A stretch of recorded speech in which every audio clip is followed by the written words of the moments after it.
আসসালামু আলাইকুম। এই ছিল দেখেন, আপনার লগে অল্প একটু কথা বলি। বলো। অনেক দিন যাবত দেখি আপনি এই ব্যবসা করেন, মানে এগুলা এতে আপনি এই যে কবিরাজি ঔষধ, আপনারা আমি ছোটবেলা থেকে দেখি যে এগুলো আপনি বিক্রি করেন। আপনার বাসা কোন যা বাবা? বাসা গরম গরঙ্গাল। গরমকাল মেয়েটা বাড়ি এখন এই যে ঔষধ, এই কি কাজ করে? ব্যাগে কি কি আছে? আছে। আরো মাল আছে? এখন এইটা দিয়ে আপনি কি ঔষধ? এইটা আপনার কাছে দেখি সব সময় গাছ গাছালি ঔষধ পাওয়া যায় না? দেখো, এই দেখো, এগুলো কি আপনি নিজেই বানান সব? হ্যাঁ, বাগান আছে।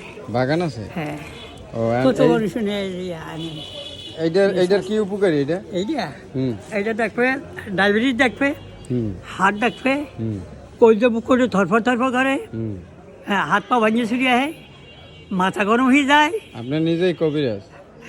ইনশাল্লাহ। এই ঔষধ এখন এটা আপনার পাওয়া যাবে কই সব সময়? ও করে ওই ওরা আমাকে মেয়েদার বাজার, ওর নাম হলো যে করিয়ে গাড়িয়ালারা, হুম। নাম হলো মেয়েদার বাজার। ওই যে আপনার নাম কি? মোহাম্মদ আব্দুল খালেক মির্জা। ওই জায়গায় গেলে আপনার পাওয়া হ্যাঁ, যাবে। ওনে কত পাবে। বছর যাবত এই করেন? এই কত, হয় 25-26 বছর। 25-26 বছর। আপনার রুগী অনেক আছে, ভালো হয়েছে না? আচ্ছা। কেউ খায় না বলে ভালো লাগে না। এখন এই কত হ্যাঁ, বেছেন? আমার বরিশাল কত, আমার ঢাকা দেন, কেউ, 50 ঢাকা- টাকার দেন। টাকা কেউ নেই, আমার 50 টাকার দেন। টাকা এরা নেয়, কত টাকার মানুষ নেয়। হ্যাঁ, বাদ নাই সকল।